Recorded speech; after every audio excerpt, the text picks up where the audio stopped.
आपण वकिली सोडून याच्यामध्ये उतरणं, याच्यामध्ये सगळं आलं. म्हणजे खरोखरच ती पॅशन असल्याशिवाय, वेड असल्याशिवाय माणूस करू शकत नाही. आणि खरंच सांगितलं की माणसांना त्यांच्या मेमरीजना रिव्हिजिट करून देणारा माणूस म्हणजे फोटोग्राफर असतो. ही मला व्याख्या फारच आवडली. मी मानतो की पैसा सर्व काही नसतो, पण पैसा बरंच काही असतो. आणि पैसा सर्व काही नसतो अशी म्हणणारी दोनच प्रकारची माणसं असतात. एक ज्यांच्याकडे भरपूर पैसा आहे आणि दुसरे ज्यांच्याकडे पैसे कमवण्याची हिंमत नाहीये. जर महाराजांचं आयुष्य पाहिलं तर ते कधीच सरळ नाही राहिलेलं आहे. म्हणून आपण एक महाराजांच्या स्वराज्याचा ग्राफ पण डिझाईन केलेला आहे की ज्याच्यामध्ये महाराजांच्या सुरुवातीपासून वयाच्या 12व्या वर्षापासून वयाच्या 50व्या वर्षापर्यंत त्यांनी त्यांची घोडदौड कशी केलेली आहे ते त्या आलेखामध्ये, स्वराज्याच्या आलेखामध्ये आपण मांडत असतो. पहिली गोष्ट, या फील्डमध्ये मी व्यवसाय म्हणून नाही आलो. मला आवड होती. ज्यावेळेस मी सुरुवात केली ना, त्यावेळेस मला हे वाटलंच नव्हतं की ही फोटोग्राफीचा व्यवसाय इतक्या चांगल्या पद्धतीने करता येऊ शकतो. अशी अनेक संकट आली जेव्हा असं वाटेल की आता बस झालं, म्हणजे स्वतःचं राज्य नको, त्यापेक्षा आपण सरदारकी करू, कुठल्या तरी शाहीसाठी काम करू, ती वतनं सांभाळू आणि 7 पिढ्यांचं तरी भलं करू, असं त्यांना वाटू शकलं असतं. पण ते त्यांना वाटलं नाही, कारण त्यांचं स्वप्नच मुळात स्वराज्य स्थापन करणं होतं. आणि मला नेहमी वाटतं की जर तुमचं स्वप्न मोठं आहे ना, तर हे छोटी मोठी संकट येणार जाणार. आपण गेलेला पैसा परत मिळवू शकतो. बरोबर. गेलेला वेळ एखाद्या वेळेस आपण पुढे जाऊन आपल्याला पुन्हा एकदा संधी भेटेल. बरोबर. पण जर आपलं चारित्र्यावर जर डाग लागला तर तो आपल्याला पुसता येत नाही. एकदा खराब झालं की झालं, नंतर आपण किती चांगलं कार्य केलं तरी सुद्धा ते चारित्र्य परत मिळवता येत नाही. विचारलं एकदा देवाला, मला असंच नाही मरायचं. विचारलं एकदा देवाला, मला असंच नाही मरायचं. शिकव मला आयुष्य खऱ्या अर्थानं कसं जगायचं.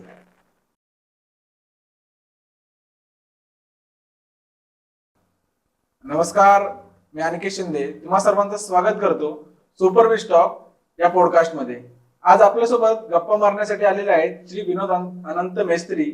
त्यांचं शिक्षण झालेलं आहे एमकॉम आणि NLP प्रॅक्टिशनर आहेत, लाईफ अँड बिझनेस कोच आहेत. त्यांनी आयली ट्रेनिंग अँड कन्सल्टिंग या कंपनीचे ते डायरेक्टर आहेत. मला शिवाजी व्हायचंय, समस्या ते संधी आणि आयलीड मंत्र या पुस्तकाचे लेखक आहेत. महाराष्ट्रातील 27 जिल्ह्यांमध्ये तसेच मध्य प्रदेश आणि दिल्लीपर्यंत 1500हून अधिक व्याख्याने त्यांनी घेतलेली आहेत.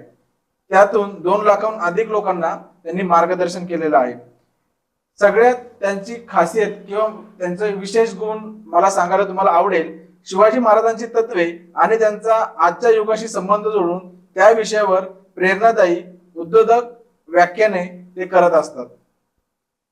अजून एक महत्वाची गोष्ट, आजपर्यंत मुंबई पोलीस दक्षिण विभाग, मुंबई पोलीस समाजसेवा शाखा, महाराष्ट्र पोलीस अकादमी, पोलीस हेडक्वार्टर, महाराष्ट्रातील 10 पोलीस ट्रेनिंग सेंटर मध्ये 15,000हून अधिक पोलीस कर्मचाऱ्यांवर त्यांनी व्याख्याने घेतलेली आहेत. आणि 15 मार्च 2019 रोजी त्यांच्या कामाची दखल घेऊन गुजरात येथील लेखक आणि वक्ता म्हणून उत्तम कामगिरीसाठी त्यांना राष्ट्र पातळी पुरस्काराने सन्मानित करण्यात आलेला आहे. आणि अजून एक अभिमानाची गोष्ट म्हणजे नुकताच 24 जानेवारी 2024 रोजी दुबईमध्ये जीवन गौरव पुरस्काराने त्यांना सन्मानित करण्यात आलेला आहे. आपण वेळ न वाया घालवता विनोद मिस्त्री यांच्याशी गप्पा मारण्यासाठी सज्ज होऊया. दादा, तुमचं स्वागत आहे आमच्या स्टुडिओमध्ये. यस अनिकेत, तुला आणि तुझ्या सगळ्या व्ह्युअर्सना माझा नमस्कार. खरं तर तुझं हे सुपर बिच टॉक हे जे काही पॉडकास्ट आहे आणि त्याचा हा पहिला एपिसोड होतोय आणि त्यासाठी तू मला आमंत्रित केलंस, हे तर खरंच मला खूप आनंद आहे की मला या गोष्टीवर म्हणजे महाराजांच्या विषयावर तुझ्या या पॉडकास्टची सुरुवात करायला मिळते. नक्कीच आपण खूप चांगली चर्चा करू आणि तुमच्या व्ह्युअर्सना काहीतरी जबरदस्त या पॉडकास्टमधून मिळेल याची नक्कीच मी खात्री करून देतो. माझं एक ड्रीम होतं की माझा एक स्वतःचा पॉडकास्ट स्टुडिओ असेल किंवा मी पॉडकास्टच्या मार्फत लोकांपर्यंत आपण ही गोष्ट पोहोचू आणि प्रबोधनाचं काम. आणि याच्यामध्ये मेन टार्गेट तर मी उद्योजकांनाच केलेलं आहे. त्यामुळे ह्या पॉडकास्टच्या मधून जास्तीत जास्त उद्योजकांना फायदा होईल, त्याचबरोबर जे नोकरदार वर्ग आहे त्यांना सुद्धा याचा फायदा होईल, याचा पूर्ण माझ्याकडून प्रयत्न असणार आहे. पण जसंही मी माझं स्वप्न घेऊन चाललोय की मला माझं प्रोडक्शन मोठं करायचंय, प्रोडक्शन माझं राष्ट्रीय पातळीवर, आता तर राज्यस्तरीयवर ते काम करतच आहे, ते पुढे जाऊन राष्ट्रीय पातळीवर काम करायचं आणि नंतर आंतरराष्ट्रीय स्तरावर या प्रोडक्शनला घेऊन जायचं आहे. तशी अनेकांची स्वप्न असतील. आणि आपण शिवाजी महाराजांच्या बाबतीत पाहिलं तर महाराजांचं स्वप्न होतं स्वराज्य उभं करायचं. तसंच आज अनेक उद्योजकांचं स्वप्न आहे की त्यांनी त्यांच्या उद्योजकांमध्ये खूप मोठी उडी मारावी, त्यांनी खूप काही करावं. अनेक नोकरदारांचं सुद्धा स्वप्न आहे की त्यांनी त्यांच्या नोकरीमध्ये प्रमोशन मिळवावं. असे अनेक विद्यार्थ्यांचं स्वप्न आहे. प्रत्येक या जन्माला आलेल्या प्रत्येक माणसाचं स्वप्न आहे की त्यांनी आयुष्यात काहीतरी करावं. बरोबर. तर याबद्दल तुम्ही काय सांगणार की महाराजांचा आदर्श घेऊन आपण स्वप्न कशी पाहिली पाहिजे? बरोबर, नक्कीच अनिकेत, खूप चांगला प्रश्न आहे. कारण मला असं वाटतं कोणत्याही गोष्टींची सुरुवात ही स्वप्नांपासूनच होते. आणि महाराजांचं स्वप्न म्हणजे जर स्वराज्य असेल तर हे स्वराज्य कोणत्या गोष्टींवर आधारलेलं होतं, ज्याचं विश्लेषण केल्यावर मला असं कळलं की 5 गोष्टींचा विचार महाराजांनी त्यावेळेला केलेला आहे. आणि मला असं वाटतं या 5 गोष्टींचा विचार आपणही आपल्या उद्योगांमध्ये केला पाहिजे. तर या 5 गोष्टी नेमक्या कोणत्या आहेत? तर सगळ्यात पहिली गोष्ट म्हणजे मी जे स्वप्न बघतोय ते इतरांची गरज आहे का?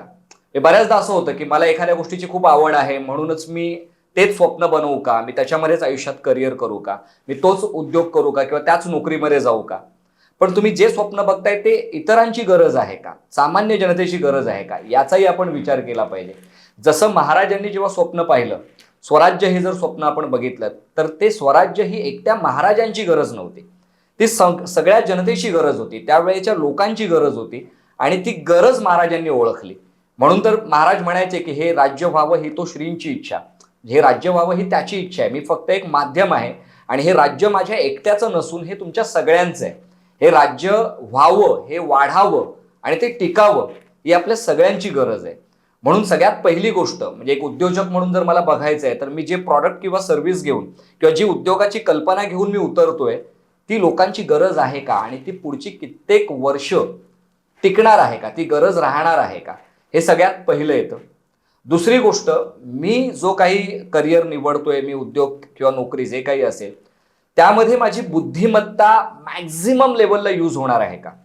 मी जसं महाराजांचा विचार केला तर त्यांनी त्यांची राज्य करण्याची पद्धती असो, त्यांच्या युद्धनीती असोत, रणनीती असोत, त्यांची उद्योग करण्याची पद्धत असो, प्रत्येक गोष्टीमध्ये महाराजांनी जी बुद्धिमत्ता वापरली, मी त्याला आता काय म्हणावं, म्हणजे त्यांनी प्रत्येक ठिकाणी म्हणजे अफजल खान प्रकरण असेल, शाहिस्ता खान प्रकरण असेल, इव्हन आग्र्यातून निसटणं असेल, मग मी जे करिअर निवडतोय त्यामध्ये माझी बुद्धिमत्ता उच्च पातळीवर वापरली जाणार आहे का, की मला जे समोरच्याने दिलंय, जे समोरच्याने सांगितलंय तेच मला फॉलो करायचंय आणि आयुष्यभर त्याच पद्धतीने चालायचंय?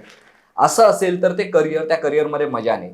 त्यामुळे तुम्ही जो उद्योग किंवा जे काही करिअर निवडा त्यामध्ये तुमची बुद्धिमत्ता उच्च पातळीला वापरली गेली पाहिजे.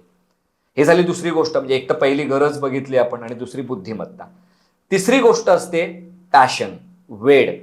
म्हणजे मी जे करिअर निवडतोय त्या करिअरचं मला खरंच वेड आहे का, म्हणजे मी दिवस रात्र एक करून ती गोष्ट करायला तयार आहे का, मी कधीच ती गोष्ट करताना थकणार नाही, मी नेहमी एनर्जेटिक असणार ती गोष्ट करायला.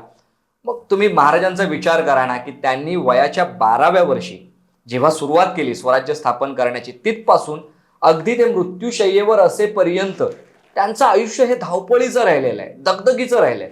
असंच काही सरळ त्यांच्या समोर असं वाढलेलं नव्हतं की ते आपल्याला मिळवत जायचंय. प्रचंड कष्ट त्यांनी घेतलेत, पण त्यात कुठेही तक्रार नव्हती, कुठेही असं नव्हतं की माझी फॅमिली लाईफ कॉम्प्रोमाइज होते, माझी सोशल लाईफ कॉम्प्रोमाइज होते आणि मला माझ्या स्वतःसाठी वेळ मिळत नाहीये. स्वराज्य हेच त्यांचं वेळ होतं आणि म्हणून दिवस रात्र एक करून त्यांनी त्या स्वप्नाला स्वतःसाठी वाहून दिलं होतं. मग आता हेच एक उदाहरण घेतलं ना तुम्ही तर तुम्हाला कळेल की महाराजांचं पॅशन काय होतं. हे महाराज जेव्हा आग्र्यातून निसटले तेव्हा 2223 किलोमीटरचा प्रवास 24 ते 25 दिवसांमध्ये रोज 60 ते 70 किलोमीटरची घोडदौड करत यायचं आणि आपल्या राजगडावर अगदी सुखरूप परतायचं. तुम्ही यावरून विचार करा हे काय वेळ असू शकतं. म्हणजे अफजल खानाला स्वतः जाऊन भिडायचं, इतकी सगळी माणसं असताना मी स्वतः जाऊन त्याला भिडणार. हे वेळ आहे ना, हे वेळ ज्या करिअरमध्ये आपल्याला सापडेल, ज्या उद्योगात आपल्याला सापडेल, तो खरा आपल्यासाठी उद्योग आहे, त्यात खरी मजा आहे. मग तुम्हाला काम कधी काम वाटणार नाही, तुम्हाला मजा वाटणार. तर ही तिसरी गोष्ट. चौथी महत्वाची गोष्ट ती म्हणजे सत्सद विवेक. आता सत्सद विवेक म्हणजे काय, चांगलं काय आणि वाईट काय यातला फरक मला माहीत असणं, बरोबर. आणि जे चांगलं आहे ते कोणत्याही परिस्थितीमध्ये करणं आणि जे वाईट आहे ते कोणत्याही परिस्थितीमध्ये न करणं, दॅट इज सत्सद विवेक. आणि हा सत्सद विवेक महाराजांकडे काय होता याबद्दल काय वेगळं सांगायचं, म्हणजे त्यांच्या चारित्र्याबद्दल आपण अनेक गोष्टी ऐकत आलेलो आहोत, ते कसे होते आणि त्यांना माहित होतं की मी जे करतोय ते योग्य आहे आणि ते मला करत राहायचंय. मग लोक काय म्हणतील, इतर लोक मला साठी सपोर्ट करतील किंवा विरोध करतील, या गोष्टीमध्ये ते कधीच नसायचे. त्यांनी त्या प्रत्येक गोष्टी ज्या त्यांना योग्य वाटल्या, ज्याने त्यांचं स्वराज्याचं आणि इतरांचं भलं झालं, त्या गोष्टी ते करत राहिले आणि जे वाईट आहे ते कधी केलं नाही. तो सत्सद विवेक आपल्याला आपल्या उद्योगात वापरता येतोय का? म्हणजे मी जर लोकांना फसवून त्यांच्याकडून जास्तीत जास्त पैसा लुबाडून जर मी पैसे कमवत असेल तर ते जास्त काळ टिकणारं नाहीये. म्हणून हा सत्सद विवेक ही चौथी गोष्ट आहे जी आपल्या स्वप्नात असली पाहिजे. आणि पाचवी आणि सगळ्यात शेवटची गोष्ट, मी त्याला पाचवं ठेवतोय पण ती महत्वाची गोष्ट आहे, ती म्हणजे आर्थिक इंजिन. तुमच्या स्वप्नामध्ये तुमचं आर्थिक इंजिन चालवण्याची ताकद पाहिजे, उत्पन्नाचे पर्याय पाहिजेत. कारण म्हणतात ना मंडळी, सगळी सोंग आणता येतात पण पैशाचं सोंग आणता येत नाही. तुम्हाला जे काही करायचं त्यासाठी पैसा हवा. महाराजांनी जेव्हा त्यांना जंजिरा जिंकता येत नव्हता, प्रचंड प्रयत्न करून, एक दुर्दैव तेच आहे, म्हणजे तेच एक अपयश म्हणता येईल की त्यांना खूप प्रयत्न करून जंजिरा मिळवता आला नव्हता, पण ते त्या गोष्टीबद्दल कधी तक्रार करत बसले नाहीत की जंजिरा मिळत नाहीये. त्यांनी जर कोकण किनारपट्टी पाहिलीत किंवा अगदी जेवढा समुद्र किनारा स्वराज्याच्या आरमाराखाली होता त्या सगळ्या समुद्र किनाऱ्यावर त्यांनी किल्ल्यांची रांग लावली. म्हणजे त्यांनी स्वतः किल्ले बांधले, जलदुर्ग बांधले. आणि त्यासाठी जो काही खजिना, म्हणजे जितका काही पैसा स्वराज्यामध्ये होता त्याचा अर्धा पैसा रिता केला गेला, म्हणजे तो रिकामा झाला, असं सेजवळकर सांगतात. म्हणजे मंडळी, हे जे काही आहे, स्वप्न जे असतं ते तुमच्या पैशांवर आधारलेलं असतं आणि तो पैसा येण्याचे मार्ग तुमच्या स्वप्नात असले पाहिजे. त्यामुळे तुम्ही जे करिअर तुम्ही निवडणार आहात, ज्या उद्योगात तुम्ही उतरताय, पैसे कमवण्याचं माध्यम किंवा पैसे कमवण्याचे मार्ग हे त्यामध्ये ठरलेले असले पाहिजे. म्हणजे अनिकेत, मला असं वाटतं या 5 गोष्टी ज्या महाराजांच्या स्वराज्य स्वप्नात होत्या त्या आपल्या स्वप्नातही आल्या पाहिजेत. नंबर 1 म्हणजे ती लोकांची गरज असली पाहिजे. म्हणजे माझं प्रॉडक्ट किंवा माझी सर्व्हिस ही जर लोकांची गरज आहे किंवा लोकांच्या गरजेवर सोल्युशन म्हणून मी माझं प्रॉडक्ट किंवा सर्व्हिस काढतोय, तर मला लोकांचा सपोर्ट मिळेल. दुसरं, माझी बुद्धिमत्ता उच्च प्रतीला वापरली गेली पाहिजे, उच्च पातळीवर वापरली गेली पाहिजे. तिसरं, त्याचं पॅशन मला हवं, वेळ हवं, तर ते करायला मजा येणार आहे. चौथं, माझा सत्सद विवेक वापरला गेला पाहिजे. आणि 5वं, आपलं आर्थिक इंजिन चालवण्याची ताकद या स्वप्नामध्ये असायला हवी, असं मला वाटतं. महाराजांकडून आपण जर शिकायचं असेल स्वप्न ठरवण्यासाठी कोणत्या 5 गोष्टी हव्या, तर या गोष्टी मला असं वाटतं की त्या असायला हव्या. बरोबर आहे, नक्कीच तुम्ही बरोबर सांगितले. की 5व्या पॉइंटवर तुम्हाला बोलेल की बरेच लोक म्हणतात की पैसा सगळं काही नाहीये. ठीक आहे, पैसा सब कुछ नहीं है, लेकिन पैसा बहुत कुछ है. या 5वा मुद्दा उद्योजकांनी लक्षात घेतला पाहिजे की व्यवसाय किंवा आपलं काम आपल्याला फायदा होईल त्यासाठीच केलं जातं किंवा आपल्यामुळे समाजाला फायदा होईल. त्याच्यामुळे उद्योग करताना आर्थिक नियोजन असलंच पाहिजे आणि गडबड होते ती या आर्थिक नियोजनाच होते, बाकी कुठे गडबड होत नाही. बरोबर, हा 5वा मुद्दा प्रेक्षकांनी सुद्धा लक्षात घेतला. अगदी बरोबर बोललास अनिकेत. बरं झालं तो हा विषय काढलास. बरेच जण असं म्हणतात की पैसा सर्व काही नसतो. मी मानतो की पैसा सर्व काही नसतो, पण पैसा बरंच काही असतो. आणि पैसा सर्व काही नसतो अशी म्हणणारी 2च प्रकारची माणसं असतात. एक, ज्यांच्याकडे भरपूर पैसा आहे, आणि दुसरे, ज्यांच्याकडे पैसे कमवण्याची हिंमत नाहीये. बरोबर. अदरवाईज मी जसं म्हणतो, पैसा सर्व काही नसतो, पण तो बरंच काही असतो. बऱ्याच गोष्टींमध्ये आपल्याला पैसा लागतो. तुम्हाला तुमचं स्वतःचं भागवून जर सोशली कॉन्ट्रीब्यूट करायचंय तर तुमच्याकडे पैसे हवेत, पैसे कमवण्याचं माध्यम हवं. म्हणून तर महाराजांचं जेव्हा निधन झालं तेव्हा स्वराज्याची जी नेटवर्थ आहे ती त्यांच्या चलनानुसार 7 ते 8 कोटी होऊन होती. म्हणजे आजच्या रकमेनुसार जर आपण बघायला गेलो तर 4 लाख कोटी रुपयाची मालमत्ता असलेलं हे स्वराज्य महाराजांच्या निधनाच्या वेळी होतं. हे उत्पन्नाचे मार्ग असल्याशिवाय किंवा पैसे कमवण्याचे मार्ग असल्याशिवाय असू शकत नाही, ते शक्य नाहीये. म्हणून आर्थिक इंजिन चालवण्याची ताकद असायला हवी, हा 5वा मुद्दा तुमच्या त्या स्वप्नामध्ये असायलाच हवा. आता बऱ्याच वेळा आता मार्केटमध्ये बघतो मी की बरेच तरुण असे गुरफटलेले आहेत किंवा असं म्हणू शकतो की त्यांना दिशा भेटत नाहीये. त्यांना एखाद्याला व्यवसाय करायचा आहे, एखाद्याला कोणत्या तरी क्षेत्रात शिक्षण घ्यायचं आहे. त्यांना कळत नाही की मी आता कोणत्या क्षेत्रात शिक्षण घेऊ, मी व्यवसाय करू की मी नोकरी करू की शिक्षण सोडून देऊ. तर मग ही असं ते एखाद्या विद्यार्थ्याला, एखाद्या उद्योजकाला जर स्टार्टअप करायचा असेल तर त्यांनी त्याचे प्रोडक्ट आणि सर्व्हिस कशा प्रकारे निवडले पाहिजे, हे तरुणांना मी बघतोय जे मार्केटमध्ये. अनेक तरुण या प्रश्नाला धरून खूप चिंतेत आहेत की त्यांचं फ्युचर कसं असेल. याच्याबद्दल काही मार्गदर्शन करा. नक्कीच नक्कीच. म्हणजे हा प्रश्न खूप महत्वाचा आहे आणि मला बरेच जण विचारतात की मला स्वतःचा उद्योग सुरू करायचा आहे, पण मी नेमका कोणता उद्योग, कोणता बिझनेस करू, मी कोणतं प्रॉडक्ट मी मॅन्युफॅक्चरिंगमध्ये उतरू किंवा मी ट्रेडिंग करू त्या प्रॉडक्टची किंवा कोणत्या सर्व्हिसेसमध्ये उतरू, हा एक गोंधळ बऱ्याच जणांच्या मनामध्ये असतो. आणि मग त्याला जर महाराजांशी जोडायला गेलो आपण तर थोडंसं मागे जावं लागेल, म्हणजे महाराजांच्या सुरुवातीला जावं लागेल. हे बरेच जण म्हणतात की महाराजांनी त्यांच्या स्वप्नाची सुरुवात ही वयाच्या 15-16व्या वर्षी केली. म्हणजे रायरेश्वरावर त्यांनी शपथ घेतली आणि स्वराज्याची सुरुवात झाली.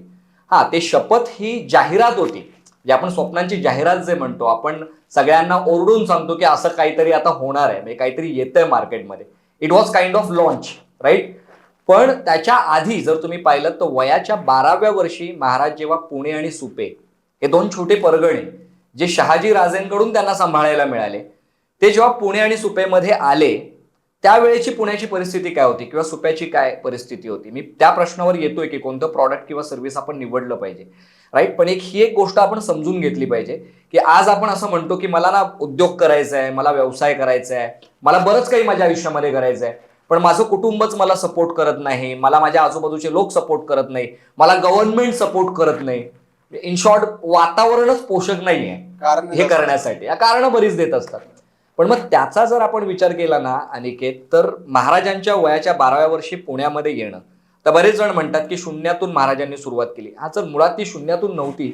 पुणे आणि सुपे हे दोन छोटे परगणे जे शहाजी राजेंकडून त्यांना मिळाले, तिथून ती सुरुवात आहे.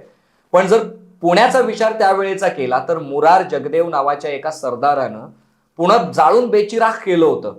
गाढवाचा नांगर फिरवला होता, लोक गावं सोडून गेली होती कंटाळून. तिकडे जंगली झाडं वाढलेले आहेत, हिंस्र प्राणी वाढलेत, दरोडेखोर वाढलेत, अशी परिस्थिती आहे. म्हणजे पुणे आहे पण लोकच नाही आहेत पुण्यामध्ये. मग आपण सांभाळणार काय, राज्य कशावर करणार किंवा आपण राज्य वाढवणार कसं लोकांशिवाय. मग इथे महाराजांनी आपण बघतो की तिथे ते पुणे मिळाले ते काही सरळ नाहीये, वेल एस्टॅब्लिश नाहीये. बरं, वरून मुघल आहेत, आदिलशाही आहे, निजामशाही आहे, अगदी आपण समुद्र किनाऱ्यावर गेलो तर इंग्रज, पोर्तुगीज, डच, म्हणजे चारही बाजूने शत्रू आहेत. 6 प्रकारचे बलाढ्य एस्टॅब्लिश शत्रू आहेत. आणि त्याच वेळेला आपल्या पण आजूबाजूचे लोक, आपल्याच नात्यातली माणसं जी आपल्याला मागे खेचण्यासाठी तयार असतील, असे अनेक शत्रू तर आपल्या आजूबाजूला आहेत. म्हणजे आपण जर विचार केला ना तर महाराजांनी अशा वेळेला त्यांच्या स्वप्नाची सुरुवात केली जेव्हा market was not potential to create an empire. आज आपण म्हणतो की सगळं करायचंय मला पण मार्केटच पोटेन्शियल नाहीये. पण तुम्ही महाराजांची परिस्थिती बघा, पण तिथूनही ती सुरुवात आहे. बरं, ती सुरुवात झाल्यावर असं काही झालं का की ते पुण्यामध्ये आले आणि मग त्यांनी एक जाहीर सभा भरवली आणि सगळ्या लोकांना बोलवलं आणि मग स्वराज्य काय असेल आणि स्वराज्य आपण स्थापन केलं पाहिजे यावर भाषणं द्यायला सुरुवात केली? बिलकुल नाही ना.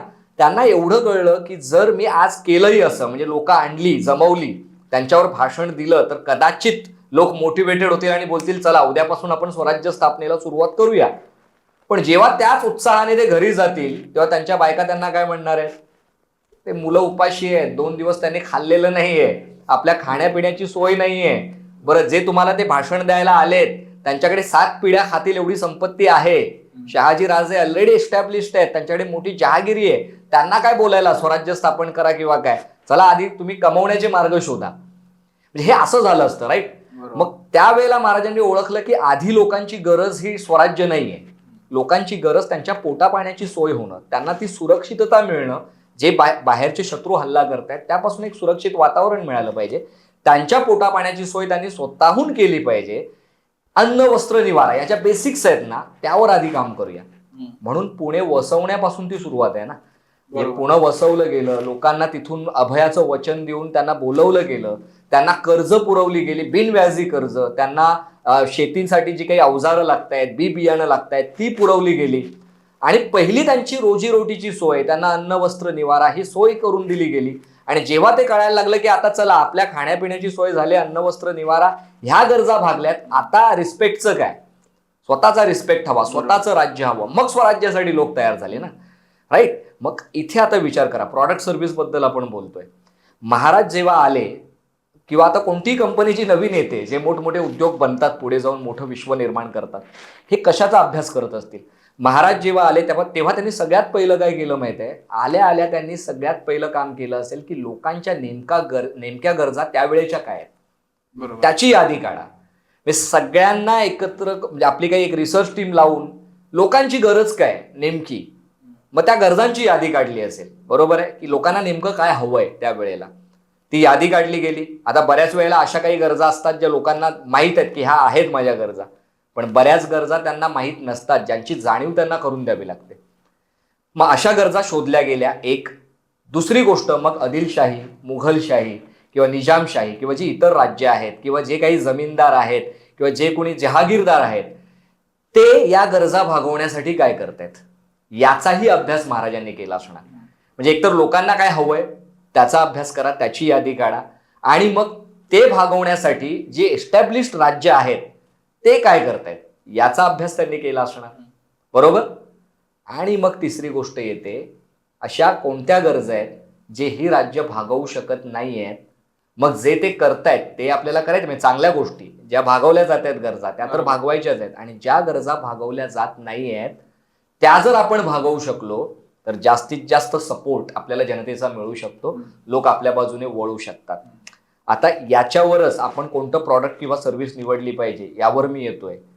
आता मी जे म्हणालो की लोकांना काय हवंय याचा अभ्यास करणं, त्याला आजच्या भाषेत क्लायंट नीड अनालिसिस म्हणतात, की लोकांच्या गरजांचं अनालिसिस करा, विश्लेषण करा. तुम्ही बघा मार्केटमध्ये लोकांना नेमकं काय हवंय, काय गरजा आहेत त्यांच्या, तुमच्या फील्डशी कनेक्टेड काय गरजा आहेत त्या तुम्ही शोधा, त्याची लिस्ट काढा. मग जसं त्यांनी आदिलशाही मुघलशाहीचा अभ्यास केला की ही राज्य काय करतायत त्या गरजा भागवण्यासाठी, याला आजच्या भाषेमध्ये कॉम्पिटिटिव्ह अनालिसिस म्हणतात. तर इतर ज्या कंपनीज याच फील्डमध्ये आहेत या लोकांच्या गरजा भागवण्यासाठी ते लोक काय करतायत, त्यातल्या कोणत्या गरजा ते भागवतायत आणि कोणत्या गरजा भागवल्या जात नाहीयेत. मग जे हे तुमचे कॉम्पिटिटर गरजा भागवतायत ते तर आपल्याला करायचं, आणि ज्या गरजा भागवल्या जात नाहीत त्या जर आपण करू शकलो तर यालाच आपण म्हणतो ना त्या युनिक सेलिंग प्रपोजिशन, म्हणजे आपण वेगळे होणार कॉम्पिटिटर्सपेक्षा. मग तुमचं प्रॉडक्ट निवडताना तुमच्या आवडीवर ते आधारलेलं नसावं मुळात, तर ते प्रॉडक्ट लोकांना काय हवंय त्या हिशोबात जर तुम्ही तयार करू शकलात तर मला असं वाटतं तुम्हाला जास्तीत जास्त रिस्पॉन्स लोकांकडून मिळू शकतो. तर मला वाटतं या पद्धतीने आपण कोणताही उद्योग निवडू शकतो. याचं उत्तम उदाहरण दादा मला वाटते स्विगी, झोमॅटो, ओला, उबेर, बरोबर, अशी अनेक उदाहरणं आहेत. अमेझॉन आहे, फ्लिपकार्ट आहे. अगदी त्यांनी अगदी मार्केटची गरज ओळखली की कस्टमरला काय हवंय, मला काय हवंय हे इम्पॉर्टंट नाहीये, बरोबर, त्यांची गरज हा माझा व्यवसाय झाला पाहिजे. परफेक्ट आहे, परफेक्ट. म्हणजे परफेक्ट एक्झाम्पल, जे सगळे ऑनलाईन प्लॅटफॉर्म आज आपल्याला दिसत आहेत लोकांची गरज ओळखूनच त्यांनी या सगळ्या उद्योगाला सुरुवात केलेली आहे, स्टार्टअपला, आणि म्हणून ते आज इतक्या पुढे पोहोचू शकलेले आहेत. तर मला वाटतं तरुणांनी सुद्धा असंच माझी आवड या पलीकडे जाऊन लोकांना कसली गरज आहे ती गरज जर शोधलीत आणि त्या पद्धतीने प्रॉडक्ट किंवा सर्व्हिसेस डिझाईन केलेत, सोल्युशन जर तुम्ही लोकांच्या प्रॉब्लेमला प्रोव्हाइड केलं तर आणि तर तुम्ही उद्योगामध्ये यशस्वी होऊ शकता. मी आणि कालच एक केस स्टडी केली. LG सारखी कंपनी इंडियामध्ये सक्सेसफुल का होते, तर ते बोलले की आपलं प्रोडक्ट विकण्यापेक्षा त्यांना आफ्टर सर्व्हिस जी आहे ती छान प्रकारे गेली पाहिजे. आणि त्याच्यामुळे LG जी कंपनी आहे, समजा आपण त्यांच्याकडून एखादी इलेक्ट्रॉनिक गोष्ट घेतोय, बरोबर, तर ती आफ्टर सर्व्हिस आहे, सर्व्हिसिंगची असेल, ती रिपेअरिंगची असेल, त्याच्यावरती त्यांनी फोकस केला. बरोबर, म्हणून ते मार्केटमध्ये जास्त ग्रोथ झाले. हे त्या कंपनीचा कालच मी जो एक स्टडी केला. अगदी बरोबर. आणि ती गरजेची गोष्ट आहे उद्योगामध्ये, की आपल्या असं बऱ्याचदा होतं ना की आपण आपलं एखाद्या कस्टमरला प्रॉडक्ट विकलं, सर्व्हिस विकली की संपला आपला संबंध. त्यांना आपण सर्व्हिस दिली, प्रॉडक्ट दिलं, त्यांनी आपल्याला पैसे दिले की संबंध संपला. असं होत नाही. तुम्हाला असं म्हटलं जातं की आता 21व्या शतकातलं सेलिंग हे रिलेशनशिप सेलिंग आहे. बरोबर. म्हणजे लोक तुमचं प्रॉडक्ट किंवा सर्व्हिस विकत घेत नाहीत, तुम्ही काय रिलेशन त्यांच्याशी जोडताना त्या नात्याकडे बघून लोक तुमचं प्रॉडक्ट किंवा सर्व्हिस विकत घेतात. मग हे रिलेशन तुमचं तुमच्या त्या प्रॉडक्ट विकण्यापुरतंच मर्यादित न ठेवता त्यानंतर तुम्ही किती कनेक्ट स्ट्रॉंग ठेवताय तुमच्या या सगळ्या ग्राहकांशी, त्यावर तुमचे निष्ठावंत ग्राहक तयार होतात आणि ते कोणत्याही परिस्थितीमध्ये तुम्हाला सोडून जात नाहीत. म्हणून हे LGचं जे एक्झाम्पल आहे ते खरंच समर्पक आहे की आफ्टर सेल सर्व्हिस किंवा त्यानंतरही म्हणजे कधीही, म्हणजे महिन्यातून एखादा कॉल आपला त्यांना जाणं, त्यांनी जे प्रॉडक्ट किंवा सर्व्हिस घेतलंय ते कसं आहे, तुम्हाला त्याच्यात काही अडचण येते का, काही असेल तर आम्ही तुमच्यासाठी आहोत, हे त्यांना सांगणं, हे ते रिलेशन तुमचं तुमच्या ग्राहकांशी घट्ट करू शकतं आणि ते ग्राहक तुम्हाला त्याच्या पुढे जाऊन आणखी मोठा बिझनेस स्वतःही आणि त्यांच्या रेफरन्सेस मधून देऊ शकतात. आता पुढच्या प्रश्नाकडे येतो. बघणाऱ्या प्रेक्षकांना सुद्धा माहिती आहे की महाराजांसाठी त्यांचे मावळे कितपत काही करायला तयार होते, जीव देण्यास तयार होते. बरोबर. आणि मग आपल्या उद्योगधंद्यामध्ये किंवा आपल्या कंपनीमध्ये आपल्या कर्मचाऱ्यांनी सुद्धा आपल्यासाठी असं समर्पित भावनेने काम केलं पाहिजे. बरोबर. मी तर म्हणणार नाही की त्यांनी जीव दिला पाहिजे, पण ठीक आहे, त्यावेळेस ती गरज होती. आता समर्पित भावनेने त्यांनी काम केलं पाहिजे. बरोबर. तर याच्यासाठी महाराजांची कोणती तत्व तुम्ही प्रेक्षकांना सांगाल किंवा मलाही जाणून घ्यायचे, प्रेक्षकांच्या पेक्षा मलाही जाणून घ्यायचे, कोणती तत्व मी सुद्धा माझ्या उद्योगात वापरेन? नाही, नक्कीच नक्कीच. म्हणजे तुम्ही याचा जर विचार केलात ना, म्हणजे मी नेहमीच मी बघायचो की माणूस आहे ना काय करू शकतो, किंवा कुठल्याही आदिलशाहीचा अभ्यास करा, मुघलशाहीचा अभ्यास करा, त्यांच्या सैन्याचा अभ्यास करा.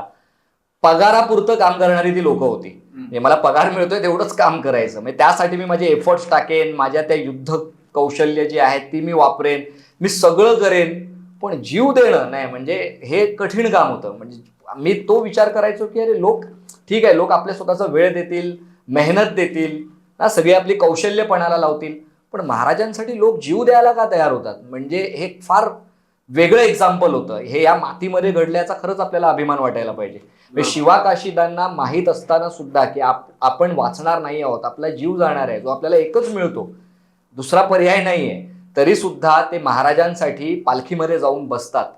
त्यांना माहित आहे आपण पकडले जाणार आणि पकडले जाण्यासाठीच ते बसतात आणि त्यानंतर आपला जीव जाणार आहे माहित आहे, तरी सुद्धा ते जाऊन बसतात. म्हणजे ही बलिदानाची जी काही परंपरा आहे ती फक्त शिवाकाशीदांपुरती मर्यादित नाहीये. अनेक लोक ते तानाजी मालुसरे दरा त्यांच्या मुलाचं लग्न सोडून ते कोंढाण्याच्या या मोहिमेसाठी जातात. त्यांना माहित आहे मी जिवंत येईन किंवा नाही येईन हे नंतरची गोष्ट आहे, कदाचित जास्त चान्सेस असेल की मी जिवंत परतणार नाहीये, तरी सुद्धा ते जात आहेत घरातला एवढा मोठा समारंभ सोडून.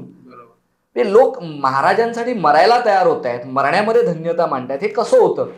मग मी बऱ्याच जणांना असं विचारलं की का लोक महाराजांसाठी मरायला तयार होत असतील, तर मग बऱ्याच जणांचं उत्तर हे असतं, नाही मग ते स्वराज्याचं स्वप्न होतं आणि स्वप्न असेल तर लोक मरायला तयार होतात, राईट. असे बरेच जण म्हणतात आणि ठीक आहे, म्हणजे हे एक अर्ध सत्य आहे की हा खरोखर म्हणजे स्वप्न असेल तर स्वप्नासाठी लोक मरायलाही तयार होतात, पण फक्त स्वप्नासाठीच लोक मरायला तयार होत नाहीत.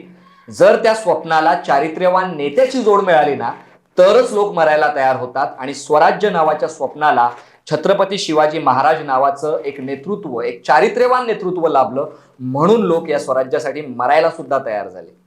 म्हणजे मंडळी, सगळ्यात पहिली गोष्ट, जर तुम्हाला लोकांचा विश्वास जिंकायचा आहे, लोकांनी तुमच्यासाठी मरायलाही तयार व्हावं. आता इथे आजच्या युगामध्ये लोक मरायला तयार होणार नाही आहेत, पण तुमच्यासाठी त्यांच्या कम्फर्ट झोनच्या बाहेर येऊन त्याने तुमच्यासाठी काही करावं असं वाटतं, तर सगळ्यात पहिला क्रायटेरिया जो महाराजांकडून आपण शिकलो पाहिजे तो म्हणजे चारित्र्य. म्हणजे तुमचं चारित्र्य चांगलं पाहिजे.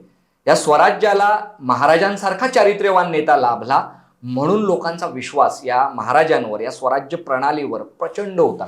आणि त्यासाठी महाराजांनंतर पण औरंगजेब 27 वर्ष खितपत पडला इकडे, त्याने प्रचंड प्रयत्न केले, जीवाचा आटापिटा केला, पण ते हे स्वराज्य संपवू शकले नाही. म्हणजे महाराजांच्या हयातीतच लोक मरायला तयार नव्हते, महाराजांनंतर सुद्धा 27 वर्ष प्रजा मरत होती या स्वराज्यासाठी, हे स्वराज्य वाचवण्यासाठी. का? कारण या स्वराज्याला चारित्र्यवान नेत्याची जोड मिळाली. तर सगळ्यात पहिलं तर तुम्हाला जर लोकांचा विश्वास जिंकायचा आहे, अनिकेत, जो तू प्रश्न विचारतोयस, तर चारित्र्य हे चांगलं असलं पाहिजे. मग चारित्र्य चांगलं असणं म्हणजे काय? तर मी माझ्याबद्दल, माझ्या आजूबाजूच्या लोकांबद्दल आणि या जगाबद्दल, दुनियेबद्दल चांगलाच विचार करतो. माझ्या मनामध्ये कोणाबद्दल कपट नाहीये. मला नेहमीच वाटतं माझं आणि इतरांचं, सगळ्यांचंच भलं व्हावं. तर आपलं चारित्र्य चांगलं आहे. मी कुणाला दगा देत नाहीये, मी कुणाला फसवत नाहीये ना, मी कुणाचा द्वेष करत नाहीये, मी अहंकार ठेवत नाहीये कुठल्या गोष्टीचा, तर मी म्हणेन माझं चारित्र्य चांगलं आहे. पण आता दुसरं असं आहे की चारित्र्य चांगलं आहे म्हणूनच लोक विश्वास ठेवतात का? नाही. तर दुसरी एक महत्वाची गोष्ट येते चारित्र्याला जोडून, ती म्हणजे परिणाम दक्षता, म्हणजे रिझल्ट ओरिएंटेड असणं. म्हणजे आपण जे बोलतोय ते आपण केलं ना तरच लोक विश्वास ठेवतात. हे चारित्र्य चांगलं आहे आणि माझ्यामध्ये परिणाम दक्षता नाहीये तर लोक माझ्यावर विश्वास ठेवणार नाहीत. बोले तैसा चाले त्याची वंदावे पावले. म्हणजे महाराजांनी जी वचनं प्रजेला दिली ती सगळी वचनं त्यांनी पूर्ण केली ना. त्यांनी असं वचन दिलं की मी एक असं राज्य निर्माण करेल जिकडे लोकांना न्याय मिळेल, समानतेची वागणूक मिळेल, त्यांना प्रगतीची संधी मिळेल, आणि त्यांनी ते केलं ना.